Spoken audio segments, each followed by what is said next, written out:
The average catastrophic RV repair bill in this country right now sits north of $10,000. Sidewall delamination, slide-out collapse, rotted decking under a failed roof membrane. Pick your poison. Meanwhile, a small group of owners are paying closer to $200 a year and walking away from those same problems untouched. That gap is not luck. It is not a warranty technicality. It is not even mostly about which brand you bought. It is about a handful of specific moves that smart Americans are making before, during, and after the sale. Moves that turn a money pit into an actual asset. Here's the thing, the repair shop is not your enemy. Your purchase decision from 2 years ago was. And the people quietly avoiding these 5-figure invoices figured that out a long time ago. Today we are auditing 8 specific strategies that smart Americans are using right now to make sure they never sign one of those repair invoices. Some of these cost a few $100s. One of them costs nothing at all. And one of them will save you more money than every extended warranty ever sold combined. Smash that subscribe button because we are about to save you from some seriously expensive mistakes. And stick around to the end because the cheapest strategy on this list, the one that costs less than a tank of diesel, is the one saving smart owners more money than any other move in the entire playbook. Stop shopping like a victim and start thinking like an auditor. Let us get into it. Strategy number 1, the pre-purchase NRVIA inspection. The first move smart Americans are making happens before the title ever transfers. They are paying $400 to $700 for an independent NRVIA certified inspector to crawl every inch of the unit they're about to buy. Why does this matter? Because the National RV Inspectors Association report that roughly 80% of brand new units coming off dealer lots have at least one major defect at delivery. 80%. That is not a typo. The dealer pre-delivery inspection, the famous PDI, is in many cases a hose down and a battery check. The structural audit you assume was happening was never happening. A certified inspector pulls moisture meter readings on every wall, checks every seal, runs every appliance through a full cycle, inspects the frame welds, tests the propane system for leaks, and hands you a 40-page report with photos. That report becomes your leverage. You take it back to the dealer or seller, and either the price drops by $5,000, or the repairs get made before you sign, or you walk away from a unit that would have bankrupted you within 18 months. Translation, for the price of one bad weekend at a campground, you are buying a forensic audit that catches the $20,000 problem while it is still the seller's problem. The math is asymmetric. You spend $500 to potentially avoid a repair bill, 40 times that size. Smart money does not skip this step, ever. The verdict, the pre-purchase inspection is the single highest return on investment move in the entire RV ownership cycle. And the people who skip it are the same people you see posting horror stories online 6 months later, wondering how it all went so wrong. But the inspection is only the entry point, because even the best unit on the lot will fail catastrophically if you ignore the next strategy. Strategy number 2, the annual sealant and roof audit. Here is a number that should make every RV owner uncomfortable. The sealant on your roof, the stuff holding back every drop of rain between you and a $10,000 delamination repair, is engineered to fail in 3 to 5 years.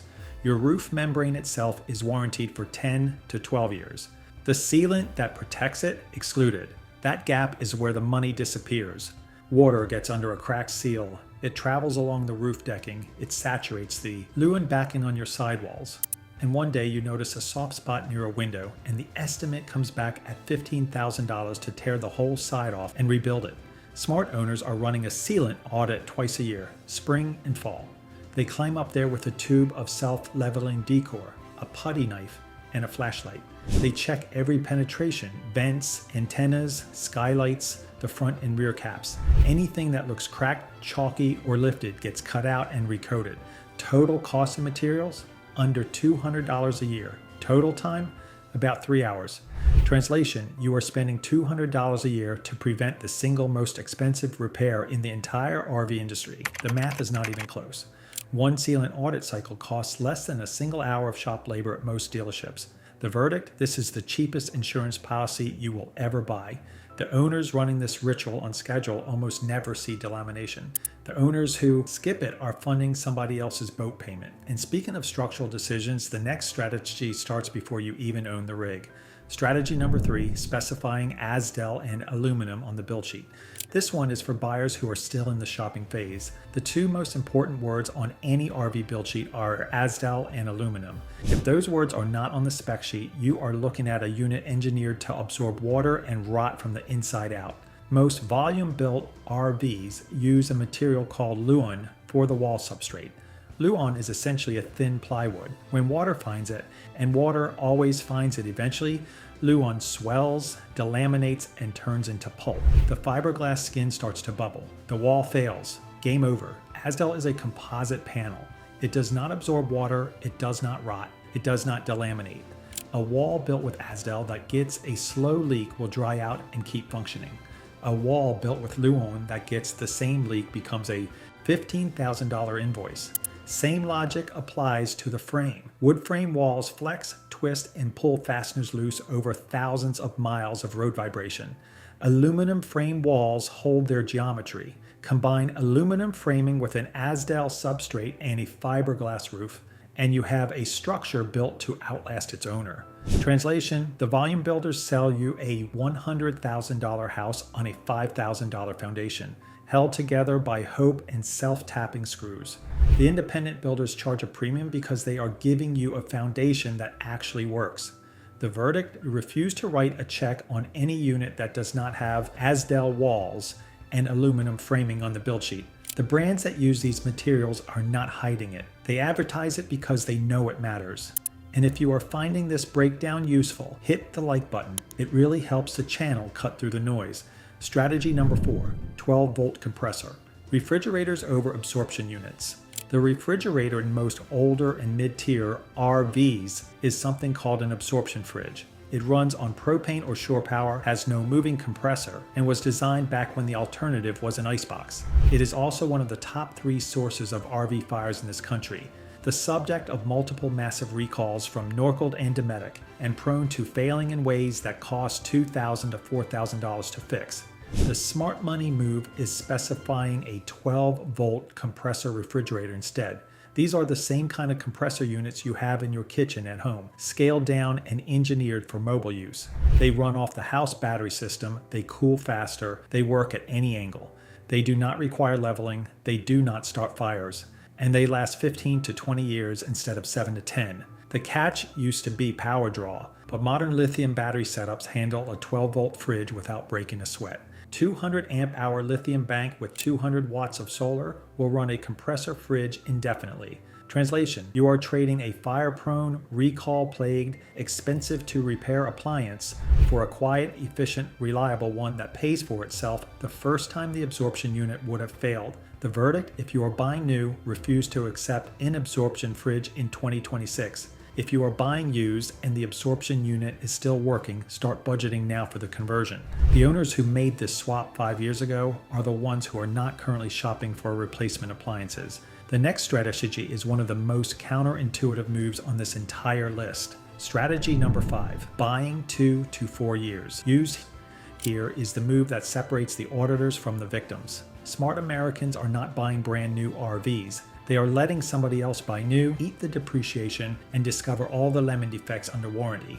And then they swoop in at the 2 to 4 year mark and pay 40 to 50% less for a unit that has already had its problems sorted out. The depreciation curve on a new RV is brutal. A $100,000 unit is worth $70,000 the day you drive it off the lot. By year 3, it is worth $55,000.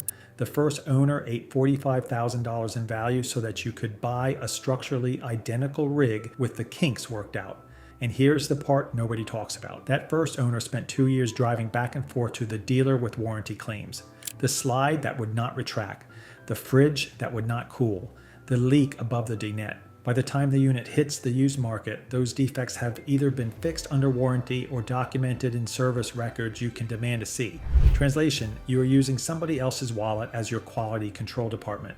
They paid the depreciation tax.